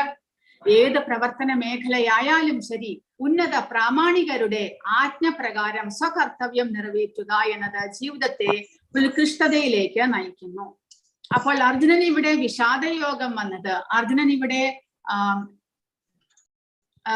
യുദ്ധം ചെയ്യാതിരിക്കാനുള്ള കാരണങ്ങളായിട്ട് പറയുന്നത് എല്ലാം തന്നെ അർജുനൻ സ്വന്തം ആത്മീയതയെ കുറിച്ച് മനസ്സിലാക്കാതെയാണ് എന്ന് പറയും. ശാരീരിക ബോധത്തിലാണ് അർജുനൻ ഇങ്ങനെയുള്ള തീരുമാനങ്ങളെല്ലാം എടുക്കുന്നത്. പക്ഷേ ഏത് പ്രവർത്തന മേഖലയായാലും ഉന്നത പ്രാമാണികരുടെ ശാസ്ത്ര നിർദ്ദേശം അനുസരിച്ച് ആചാര്യന്മാരുടെ ഉപദേശപ്രകാരമുള്ള ഒരു തീരുമാനം നമ്മൾ ഏറ്റെടുക്കണം. അപ്പോൾ ഇവിടെ ഭഗവാൻ പറയുന്നുണ്ട് യുദ്ധം ചെയ്യുക എന്നുള്ളത് ക്ഷത്രിയന്മാർക്ക് വളരെ ശ്രേയസ്സുള്ളതാണ്. കാരണം യുദ്ധം ചെയ്യുക വഴി ക്ഷത്രിയന്മാർ സ്വർഗദ്വാരം അപാവൃതം, സ്വർഗത്തിലേക്കുള്ള വാതിലുകൾ നിനക്കായിട്ട് തുറന്നു വിടുന്നു. അതായത് ക്ഷത്രിയന്മാർ യുദ്ധം ചെയ്യുക വഴി അവർക്ക് ഒന്നുകിൽ ആ യുദ്ധക്കളത്തിൽ മരിച്ച് വീഴുക വഴി അവർക്ക് സ്വർഗത്തിലേക്കുള്ള പ്രവേശനം ലഭ്യമാകുന്നു. അല്ല എന്നുണ്ടെങ്കിൽ യുദ്ധം ചെയ്യിക്കുകയാണെങ്കിൽ അവർക്ക് ഭൂമിയെ പോലും ചക്രവർത്തിയായിട്ട് ഭരിക്കുവാനും സാധിക്കുന്നു. അതെല്ലാം ആ വേദശാസ്ത്രങ്ങളിൽ പറഞ്ഞിട്ടുള്ളവയാണ്. അപ്പോൾ നമ്മൾ ആ വേദശാസ്ത്രങ്ങളുടെ പ്രാമാണികത്വം അനുസരിച്ചുള്ള ഒരു ജീവിതം നമ്മൾ നയിക്കേണ്ടതാണ് എന്നാണ് ഇവിടെ പറയുന്നത്. ഇനി ഭാഗവതത്തിൽ പറയുന്നു വർണ്ണാശ്രമധർമ്മം പിന്തുടരുക വഴി ഭാഗവതം പറയുന്നത് 100 ജന്മങ്ങൾ തന്റെ തൊഴിൽപരമായ കർത്തവ്യം നിർവഹിക്കുന്നവൻ, ഉദാഹരണത്തിന് ഒരു ബ്രാഹ്മണനായി പ്രവർത്തിക്കുന്നത് തുടരുകയാണെങ്കിൽ ഭഗവാൻ ബ്രഹ്മാവ് വസിക്കുന്ന ഗ്രഹമായ ബ്രഹ്മലോകത്തിലേക്കുള്ള സ്ഥാനക്കയറ്റത്തിന് അദ്ദേഹം അർഹനാകുന്നു. അപ്പോൾ നമ്മുടെ കർത്തവ്യം നമ്മൾ ഒരു വിട്ടുവീഴ്ചയും ഇല്ലാതെ അതേപടി നമ്മൾ അനുഷ്ഠിക്കുക വഴി നമുക്ക് ആ ബ്രഹ്മലോകം വരെ ഉയർന്നു പോകാൻ നമുക്ക് സാധിക്കുന്നു എന്നാണ് പറയുന്നത്. അതാണ് വർണ്ണാശ്രമധർമ്മ പ്രകാരം നമ്മൾ ഓരോരുത്തരും അവനവന്റെ കർത്തവ്യം അനുഷ്ഠിക്കുന്നത് മൂലം നമുക്ക് ലഭിക്കുന്നത്. അതുകൊണ്ട് ഭഗവാൻ അർജുനനെ ഇവിടെ ഉപദേശിക്കുകയാണ്. ഇനി 2ാമത്തെ അധ്യായം ഇവിടെ ആരംഭിക്കുന്നു. ക്ലൈബ്യമാസ്മഗമഃ പാർത്ഥ നൈദത്വയ്യുപപദ്യതേ ക്ഷുദ്രം ഹൃദയ ദൗർബല്യം ത്യക്തോത്തിഷ്ഠ പരന്തപ. അപ്പോൾ ഭഗവാൻ അർജുനനെ ഉപദേശിക്കുകയാണ്. ക്ലൈബ്യം, തരം താണ ഈ ആണത്തമില്ലായ്മയ്ക്ക് അധീനനാകരുത്. നിനക്ക് യോജിക്കുന്നതല്ല ഇത്. ശത്രുക്കളെ ജയിക്കുന്നവനെ ക്ഷുദ്രമായ ഹൃദയ ദൗർബല്യത്തെ ഉപേക്ഷിച്ച് എഴുന്നേൽക്കൂ. അപ്പോൾ ഹൃദയ ദൗർബല്യം കൊണ്ടാണ് അർജുനൻ ഇങ്ങനെ മറ്റുള്ളവരോടുള്ള അനുകമ്പം മൂലമാണ് അർജുനൻ ഇങ്ങനെ ഒരു ചിന്തയുണ്ടായത്. അതായത് താൻ അവരെ വധിക്കുക, തന്റെ ബന്ധുമിത്രാദികളെ താൻ എങ്ങനെ വധിക്കും എന്നുള്ള ഹൃദയ ദൗർബല്യം. അപ്പോൾ ഭഗവാൻ പറയുന്നത് ഇത് ആണത്തമില്ലായ്മയാണ്. ആണുങ്ങൾക്ക് യോജിച്ചത് പ്രവൃത്തിയല്ല ഇത്. കാരണം ധൈര്യം ഉണ്ടാകണം. സാധാരണ ആണുങ്ങളാണെങ്കിൽ അവർക്ക് ധൈര്യം ഉണ്ടാകുന്നു. എസ്പെഷ്യലി ഒരു ക്ഷത്രിയൻ എപ്പോഴും വീര്യമുള്ളവനായിരിക്കണം. അങ്ങനെ യുദ്ധക്കളത്തിൽ യുദ്ധം ചെയ്യാൻ വന്ന ഒരാൾ ഞാൻ യുദ്ധം ചെയ്യുകയില്ല കാരണം ഇവരെല്ലാവരും എന്റെ ബന്ധുമിത്രാദികളാണ് എന്ന് പറയുന്നത് ആണത്തമില്ലായ്മയാണ് എന്ന് ഭഗവാൻ പറയുന്നു. ഇത് നിനക്ക് യോജിക്കുന്നതല്ല. ക്ഷുദ്രമായ ഹൃദയ ദൗർബല്യത്തെ ഉപേക്ഷിച്ച എഴുന്നേൽക്കൂ എന്ന് ഭഗവാൻ ഉപദേശിക്കുന്നു. പക്ഷേ അർജുനൻ പറയുകയാണ്, അർജുനൻ എന്താണ് പറയുന്നത്? മധുസൂദന എന്ന് അർജുനൻ ഭഗവാനെ വിളിക്കുന്നു. കാരണം മധുസൂദനൻ മധു എന്നുള്ള രാക്ഷസനെ കൊന്നവനാണ് മധുസൂദനൻ. അതുപോലെ എന്നെയും ഭീഷ്മസൂദനനാക്കുകയാണോ അല്ലെങ്കിൽ ദ്രോണസൂദനനാക്കുകയാണോ? കാരണം ഭീഷ്മരെയും ദ്രോണരെയും എല്ലാം വധിച്ചവൻ എന്നുള്ള ഒരു പേര് എനിക്ക് ലഭിക്കാൻ വേണ്ടിയിട്ടാണോ എന്നോട് ഇവരെയെല്ലാം യുദ്ധം ചെയ്ത് വധിക്കണമെന്ന് ആവശ്യപ്പെടുന്നത്? അതാണ് അർജുനന്റെ ചോദ്യം. നീ മധു എന്ന രാക്ഷസനെ കൊന്നു, അതിനാൽ നിന്റെ പേര് മധുസൂദനൻ എന്നാണ്. എന്നാൽ എന്റെ മുത്തച്ഛനെയും ഗുരുവിനെയും കൊല്ലാൻ നിങ്ങൾ എന്നോട് ആവശ്യപ്പെടുന്നു. അതാണ് സൂചിപ്പിക്കുന്നത്. നിങ്ങളുടെ പേര് മധുസൂദൻ എന്നത് ശരിയാണ്. മധു എന്ന പേരുള്ള ഒരു അസുരനെ നീ കൊന്നു. എന്നാൽ നിങ്ങൾ എന്നോട് ചോദിക്കുന്നത് ഭീഷ്മസൂദന അല്ലെങ്കിൽ ദ്രോണസൂദനാകണമെന്ന്. ഭീഷ്മരെയും ദ്രോണരെയും കൊന്നവൻ എന്നുള്ള ഒരു പേര് തനിക്ക് ലഭിക്കാൻ വേണ്ടിയിട്ടാണോ ഈ യുദ്ധം ചെയ്യണം എന്ന് പറയുന്നത്? അങ്ങനെയാണ് അർജുനന്റെ ചോദ്യം. എന്താണത്? അത് ഭൗതികമായിട്ട് ചിന്തിക്കുകയാണ് അർജുനൻ. അതായത് ഭഗവാൻ മധുസൂദനൻ എന്നുള്ള അസുരനെ കൊന്നത് വഴി ഭഗവാന് മധുസൂദനൻ എന്നുള്ള പേര് ലഭിച്ചു. മധു എന്നുള്ള അസുരനെ കൊന്നത് വഴി അത് ഭഗവാന്റെ കർമ്മങ്ങളെല്ലാം തന്നെ ആത്മീയമായതുകൊണ്ട്, അവയെല്ലാം ഭഗവാന്റെ ലീലകളായതുകൊണ്ട്, ഭഗവാന്റെ ഓരോ ലീലയ്ക്കും അനുസരിച്ച് ഭഗവാന് പേര് ലഭിക്കുന്നു. എന്നാൽ നമ്മൾ ഭൗതിക പ്രപഞ്ചത്തിലുള്ളവർ, നമ്മൾ മർത്യന്മാർ, നമ്മൾ ചെയ്യുക ഓരോ പ്രവർത്തനത്തിനും എല്ലാ പ്രവർത്തനവും നല്ലതായിക്കൊള്ളണമെന്നില്ല. അതുകൊണ്ട് ഇവിടെ വധം എന്നുള്ള ആ ഒരു ഹിംസയാണ് അർജുനൻ സൂചിപ്പിക്കുന്നത്. തന്റെ മുത്തച്ഛനും ഗുരുവിനെയും താൻ കൊല്ലുക വഴി അവരെ വധിച്ചവൻ എന്നുള്ള ഒരു കെട്ട പേര് തനിക്ക് ലഭിക്കില്ലേ എന്നാണ് അർജുനന്റെ ചോദ്യം. അപ്പോൾ അത് മധുസൂദനൻ എന്ന പോലെ ആകുകയില്ല. ഭീഷ്മസൂദനൻ തന്റെ പിതാമഹനെ കൊന്നവൻ എന്നുള്ള പേരാണ് തനിക്ക് ലഭിക്കാൻ പോകുന്നത്. തന്റെ ഗുരുവിനെ കൊന്നവൻ എന്നുള്ള പേരാണ് എനിക്ക് ലഭിക്കാൻ പോകുന്നത്. അത് അങ്ങനെയുള്ള കൊലയാളിയായിട്ട് ഞാൻ അറിയപ്പെടണം എന്നാണോ നിങ്ങളുടെ വിചാരം?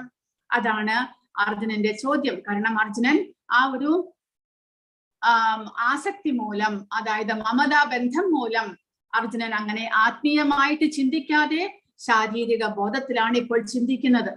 ഇനി അഞ്ചാമത്തെ എതിർപ്പ്, അതായത് 4 കാര്യങ്ങൾ യുദ്ധം ചെയ്യാതിരിക്കാനായിട്ട് അർജുനൻ പറഞ്ഞു. അഞ്ചാമത്തെ കാര്യം ഈ അധ്യായത്തിലാണ് പറയുന്നത്. അതായത്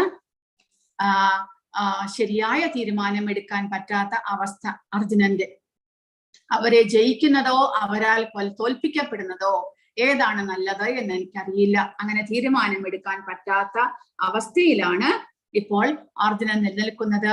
അങ്ങനെ അർജുനൻ ഭഗവാന് കീഴടങ്ങുകയാണ്. ഭഗവാന്റെ ശിഷ്യനാകുവാനായിട്ട് അർജുനൻ തയ്യാറാകുന്നു. കാരണം എന്താണ് തന്റെ കർത്തവ്യം എന്താണ് എന്ന് മനസ്സിലാക്കുവാൻ അർജുനൻ സാധിക്കുന്നില്ല. കാരണം ആത്മീയമായിട്ടുള്ള പ്രകാശം മുഴുവനും ഭഗവാൻ അവിടെ അജ്ഞാനത്തിലേക്ക് ആക്കുന്നു. ഭഗവാൻ ഈ ഭഗവത്ഗീത ഉപദേശിക്കുവാൻ വേണ്ടി അർജുനന്റെ ജ്ഞാനത്തെ മുഴുവനും മൂടുന്നു അജ്ഞാനം മൂലം. ഭഗവാൻ അതുകൊണ്ടാണ് ഭഗവാനെ എന്താണ് നമ്മൾ ഇന്ദ്രിയങ്ങളുടെ നാഥൻ എന്നുള്ള വിലയിൽ ഋഷികേശൻ എന്ന് വിളിക്കുന്നത്. അർജുനന്റെ ഇന്ദ്രിയങ്ങളെ മുഴുവനും നിയന്ത്രിക്കുന്നത് ഭഗവാനാണ്. അപ്പോൾ ആ ഇന്ദ്രിയങ്ങൾക്ക് അജ്ഞാനം മൂലം മമതാ ബന്ധത്തിന്റെ ആ ഒരു അജ്ഞാനം വന്ന് മൂടിയിരിക്കുകയാണ്. അതുകൊണ്ട് ആത്മീയമായിട്ട് ചിന്തിക്കുവാൻ അർജുനന് സാധിക്കുന്നില്ല. ഇപ്പോൾ അർജുനൻ മുഴുവനും ഭൗതികമായിട്ടുള്ള നിലയിലാണ് ചിന്തിക്കുന്നത്. അങ്ങനെ എന്താണ് തീരുമാനമെടുക്കാൻ പറ്റാത്ത അവസ്ഥയിലേക്ക് അർജുനൻ വരുന്നു. അങ്ങനെ ഭഗവാന് കീഴടങ്ങുകയാണ്. ഭഗവാന്റെ ശിഷ്യനാകുവാനായിട്ട് അർജുനൻ സ്വയം റെഡിയാകുകയാണ്. കാർപ്പണ്യ ദോഷോപഹത സ്വഭാവഃ പൃച്ഛാമി ത്വാം ധർമ്മ സമ്മൂഢചേതാഃ യശ്രേയഃസ്യാം നിശ്ചിതം ബ്രൂഹി തന്മേ ശിഷ്യസ്തേഹം ശാധിമാം ത്വാം പ്രപന്നം. ദൗർബല്യം കൊണ്ട് ആത്മനിയന്ത്രണം നഷ്ടപ്പെട്ട എനിക്ക്. അപ്പോൾ അർജുനൻ സ്വയം പറയുക. അർജുനൻ അത് മനസ്സിലായി. താൻ ആ ശരീരബോധത്തിൽ തന്റെ ബന്ധുമിത്രാദികളോട് എല്ലാവരോടുമുള്ള ആസക്തി മൂലമാണ് തനിക്ക് ഹൃദയത്തിന് ഒരു ദൗർബല്യം വന്നിരിക്കുന്നത്.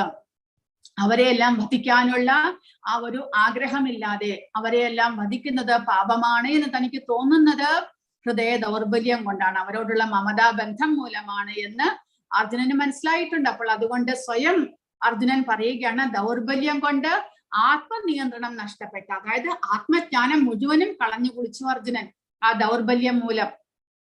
എനിക്ക് കൃത്യനിർവഹണത്തെ പറ്റി ഒന്നും വ്യക്തമാകുന്നില്ല. ഈ അവസ്ഥയിൽ എനിക്ക് എന്താണ് യോജിച്ചത് എന്ന് പറഞ്ഞു തരണം. ഞാനിപ്പോൾ അങ്ങയെ ശരണം പ്രാപിച്ച ശിഷ്യനാണ്, ദയവായി ഉപദേശം തന്നാലും.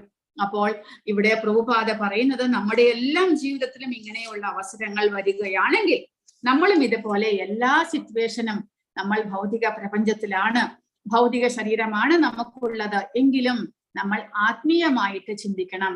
ഭഗവത്ഗീതയുടെ ബാക്ക്ഗ്രൗണ്ടിലൂടെ നമ്മൾ എല്ലാ കാര്യങ്ങളെയും വിലയിരുത്തണം. പ്രഭുപാദരുടെ ഉപദേശങ്ങളിലൂടെ നമ്മൾ എല്ലാ കാര്യങ്ങളെയും വിലയിരുത്തണം. അല്ലാതെ ഭൗതികമായിട്ട് നമ്മൾ ഇമോഷണൽ ആയിട്ട് എന്തെങ്കിലും ചിന്തിച്ചു കഴിഞ്ഞാൽ അതിനനുസരിച്ച് പ്രവർത്തിച്ചു കഴിഞ്ഞാൽ അതൊരിക്കലും ശരിയായ തീരുമാനമാകുകയില്ല. നമ്മൾ എപ്പോഴും ആത്മീയമായിട്ട് തന്നെ എന്താണോ നമുക്ക് ശരിയായിട്ട് തോന്നുന്നത് അത് ഭഗവാന്റെ നിലയിൽ, ഭഗവാന്റെ ഉപദേശപ്രകാരം അത് ശരിയാകുമോ എന്നുള്ള നിലയിൽ നമ്മൾ ചിന്തിക്കണം. ഭഗവാനെ നമ്മൾ സേവിക്കുന്നതിനിടയിൽ ഈ കർമ്മങ്ങളെല്ലാം തന്നെ തടസ്സമായിട്ട് വരുമോ എന്ന് ചിന്തിക്കുക. അപ്പോൾ അങ്ങനെ ഒരു തീരുമാനമാണ് നമ്മൾ എടുക്കേണ്ടത്. ധർമ്മസമ്മൂഢ ചേതഃ എന്ന് പറയുന്നു. എന്റെ കർത്തവ്യത്തെ കുറിച്ച് ഞാൻ ആശയക്കുഴപ്പത്തിലാണ്, അതുകൊണ്ട് ഞാൻ അങ്ങയുടെ ശിഷ്യനാകുന്നു, എന്നെ സ്വീകരിച്ചാലും എന്നാണ് അർജുനൻ പറയുന്നത്. അതാണ് ധർമ്മസമ്മൂഢ. നമുക്കും വരും അങ്ങനെ, നമ്മുടെ കർത്തവ്യം എന്താണ്, ഇങ്ങനെ ഒരു സിറ്റുവേഷനിൽ നമ്മുടെ കർത്തവ്യം എന്താണ് എന്ന് നമുക്കും ഒരു വിചാരം വരും.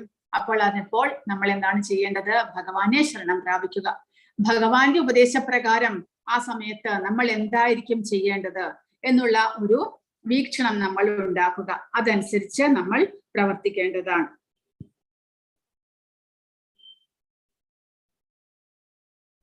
കൃപണൻ എന്നാൽ അപ്പോൾ ഇവിടെ അർജുനൻ പറയുന്നത് കാർപ്പണ്യ ദോഷ എന്ന് അർജുനൻ പറയുന്നു. കാർപ്പണ്യം എന്ന് പറഞ്ഞാൽ ആ ഒരു പിശുക്കനായിട്ടുള്ള ഒരാളുടെ ചിന്താഗതി മൂലം.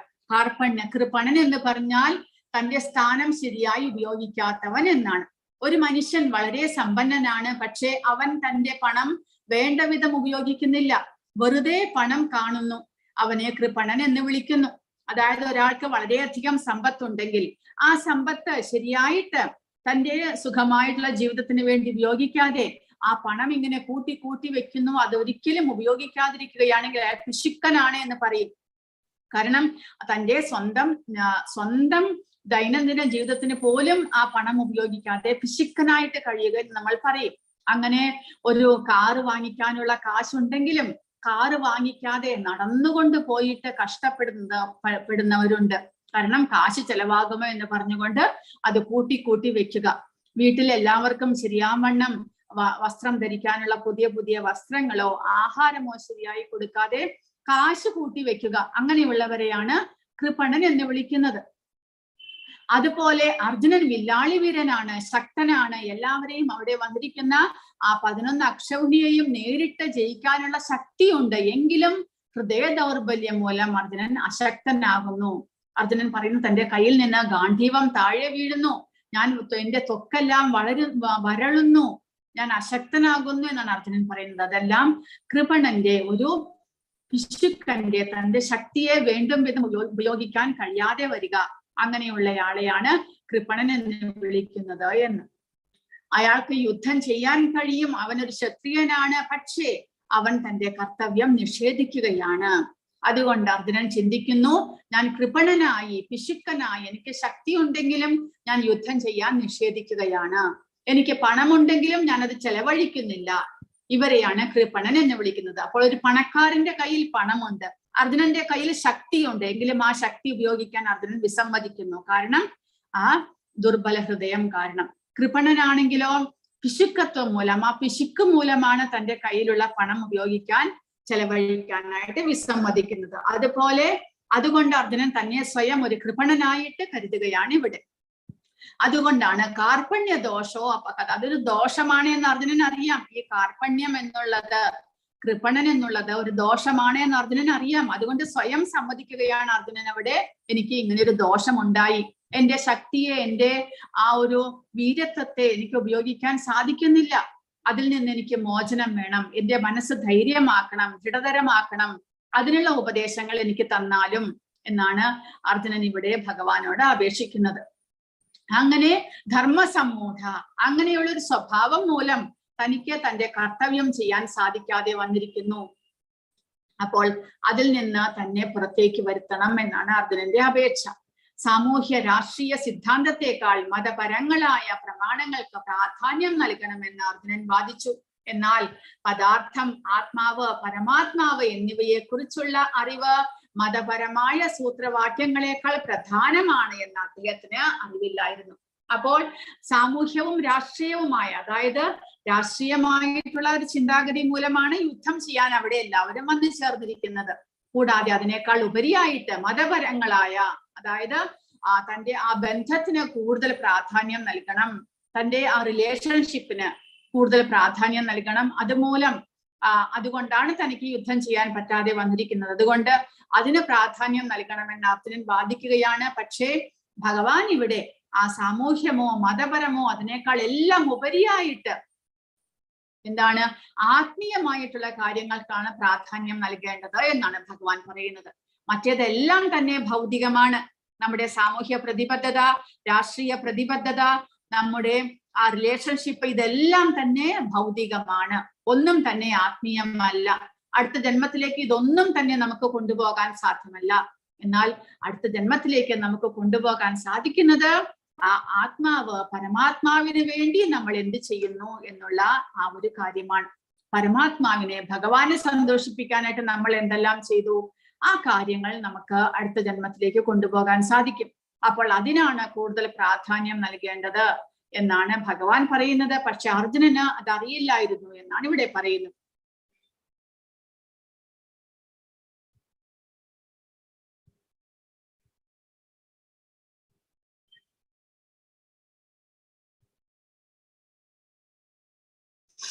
നിങ്ങളുടെ മകനെയും ശിഷ്യനെയും നിങ്ങൾ എപ്പോഴും ശിക്ഷിക്കണം, എപ്പോഴും തെറ്റ് കണ്ടുപിടിക്കുക എന്ന് പിതാവിനെയും അധ്യാപകനെയും ചാണക്യ പണ്ഡിതൻ ഉപദേശിക്കുന്നു. ദേഷ്യപ്പെടരുത്, പക്ഷെ നിങ്ങളുടെ തെറ്റുകൾ കണ്ടെത്തുക എന്നത് അധ്യാപകന്റെയും പിതാവിന്റെയും ജോലിയാണ്.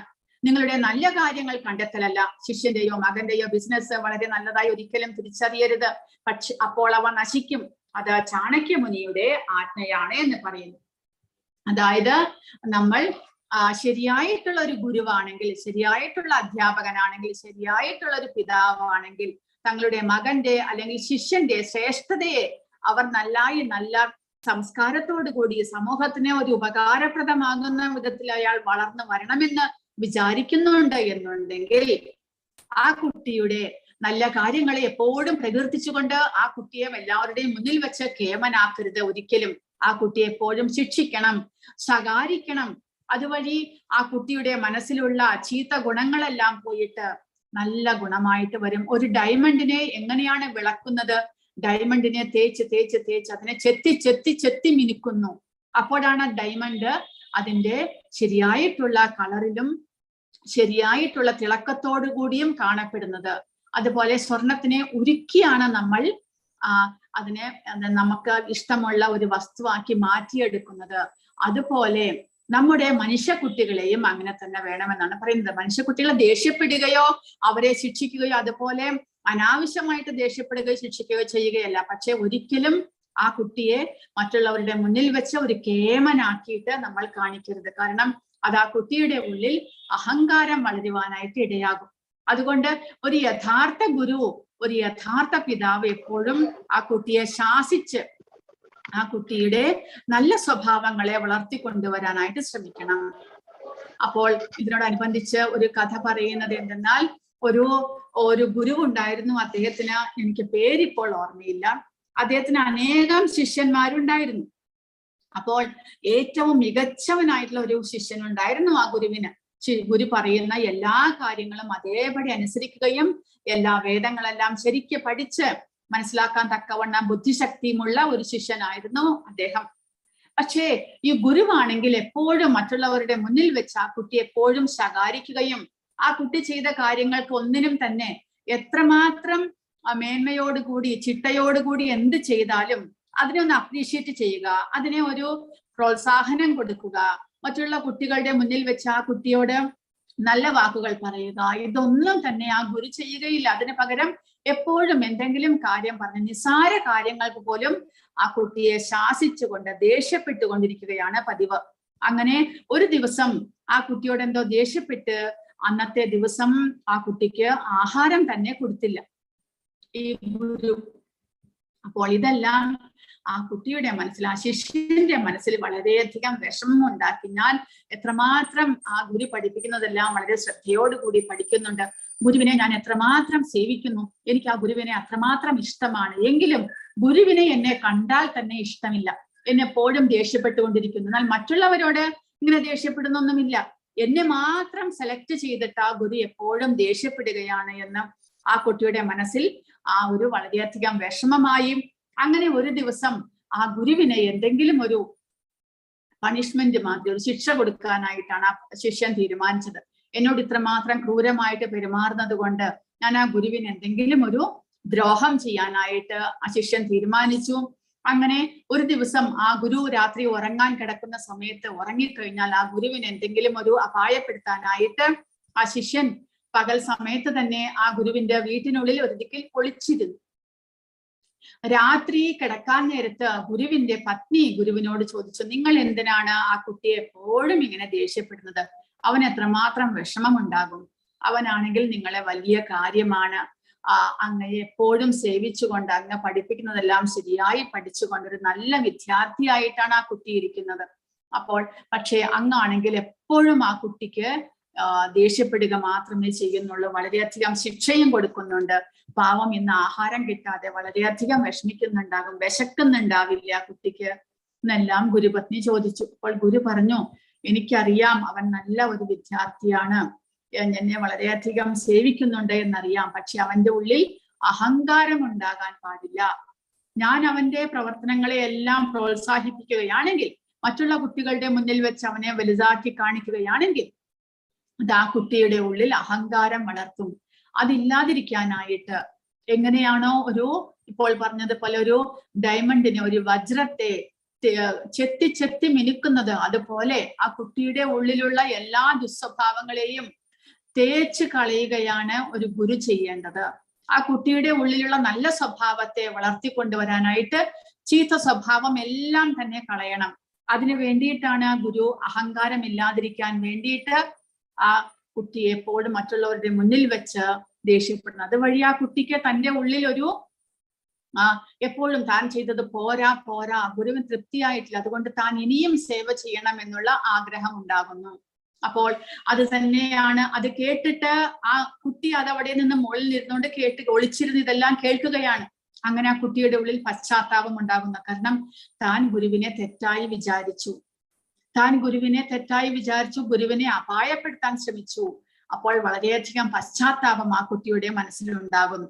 അങ്ങനെ ആ ഗുരുവിന്റെ കാൽക്കൽ വീണ് ക്ഷമ ചോദിക്കുകയാണ് കുട്ടി ചെയ്യുന്നത്. അപ്പോൾ ശരിയായിട്ടുള്ള ഒരു ഗുരു എന്ന് പറയുന്നത്, ഇവിടെ ചാണക്യ പണ്ഡിതൻ പറയുന്നത്, എപ്പോഴും ശിക്ഷിച്ചുകൊണ്ടല്ല, ശിക്ഷിക്കുക എന്ന് പറഞ്ഞാൽ ദേഷ്യപ്പെടുകയോ പണിഷ്മെന്റ് കൊടുക്കുകയോ ഒന്നുമല്ല, പക്ഷേ ആ കുട്ടിയുടെ മനസ്സിൽ അഹങ്കാരം വളരാത്ത വിധത്തിൽ ആ കുട്ടിയെ വളർത്തിയെടുക്കണം എന്നാണ് പറയുന്നത്. അങ്ങനെ നിങ്ങളുടെ തെറ്റുകൾ കണ്ടെത്തുകയും അതിനെ തിരുത്തുകയും ചെയ്യുകയാണ് ഒരു അധ്യാപകന്റെയും പിതാവിന്റെയും ജോലി. അല്ലാതെ ശിഷ്യന്റെ എന്തെങ്കിലും ചെറിയ കാര്യങ്ങൾ ചെയ്യുമ്പോഴേ എന്റെ മകൻ അങ്ങനെയാണ്, എന്റെ മകൻ ഇങ്ങനെയാണ് എന്ന് പറഞ്ഞ് പുകഴ്ത്തി മറ്റുള്ളവരുടെ 4 പേരുടെ മുന്നിൽ പുകഴ്ത്തി പറയുമ്പോൾ ആ കുട്ടിയുടെ ഉള്ളിൽ അഹങ്കാരം ഉണ്ടാകുന്നു. അത് ആ കുട്ടിയെ വഴിതെറ്റിക്കുന്നു. അതുകൊണ്ട് നമ്മൾ എപ്പോഴും കുട്ടികളെ വളർത്തുമ്പോൾ വളരെയധികം ശ്രദ്ധിക്കേണ്ടതാണ്. അതിനാൽ ഇതുവരെ ഞങ്ങളുടെ ആത്മീയ ഗുരു ശിക്ഷിക്കുമ്പോൾ ഞങ്ങൾ അത് അനുഗ്രഹമായി സ്വീകരിച്ചു. അത് വളരെ മനോഹരമായിരുന്നു. ആത്മീയ ഗുരു എന്തും പോലെ ശാസിക്കും. നാശം, വഷളൻ, വിഡ്ഢി, മന്ദബുദ്ധി അങ്ങനെയെല്ലാം പറയും. അതേപോലെ ഭാഗവതത്തിൽ പറയുകയാണ്, പ്രഭുപാദരുടെ കമന്റ് ആണത്. അപ്പോൾ അങ്ങനെ പ്രഭുപാദരും അതേപോലെ തന്റെ ശിഷ്യന്മാരെ വളരെയധികം ശാസിച്ച് അവരുടെ തെറ്റുകളെല്ലാം ക്ഷമിച്ചു കൊടുക്കുകയല്ല ചെയ്യേണ്ടത്. ഗുരു എപ്പോഴും തങ്ങളുടെ ശിഷ്യന്മാരുടെ തെറ്റുകളെ ശാസിച്ച് അവരുടെ നല്ല വഴിക്ക് വളർത്തേണ്ടതാണ്. അതുപോലെ ഇവിടെ ഭഗവാനും അർജുനനെ ഇവിടെ ശാസിച്ചുകൊണ്ടാണ് ഉപദേശിക്കുന്നത്. അതായത് നീ ചെയ്യുന്നത്, നീ ഒരു ആണത്തമില്ലാത്തവനെ പോലെ പെരുമാറുന്നു, ഒരു അനാരിനെ പോലെ പെരുമാറുന്നു. ഇവിടെ ഭഗവാൻ ഇവിടെ അതുകൂടാതെ 11ാമത്തെ ശ്ലോകത്തിൽ പറയുന്നത്, നീ ഒരു ബുദ്ധിമാനെ പോലെ സംസാരിക്കുന്നുണ്ടെങ്കിലും ഒരു ബുദ്ധിമാന്റെ ചിന്താഗതി അല്ല നിനക്കുള്ളത് എന്നാണ് ഭഗവാൻ ഇവിടെ പറയുന്നത്. അങ്ങനെ അർജുനനെ ഭഗവാൻ വളരെയധികം ശാസിച്ച് ആണ് നല്ല ബുദ്ധിയിലേക്ക് കൊണ്ടുവരുന്നത്. ഒരു ഗുരുവിന്റെ ശരിയായിട്ടുള്ള കാഴ്ചപ്പാടാണ് അങ്ങനെയെന്നാണ് ഇവിടെ പറയുന്നത്. അങ്ങനെ ഭഗവാൻ ഇനി അടുത്ത ക്ലാസ് മുതൽ ഭഗവാന്റെ ഉപദേശങ്ങളാണ് ഇനി നമ്മൾ തുടങ്ങാൻ പോകുന്നത്. ഹരേ കൃഷ്ണ. ആർക്കെങ്കിലും എന്തെങ്കിലും ചോദ്യങ്ങളോ സംശയങ്ങളോ ഉണ്ടെങ്കിൽ ചോദിക്കുക. ഹരേ കൃഷ്ണ. അപ്പൊ നിങ്ങൾ ഇവിടെ സംസാരിച്ചത് ഞാൻ ശ്രദ്ധിച്ചു. അതായത് ഭാഗവതം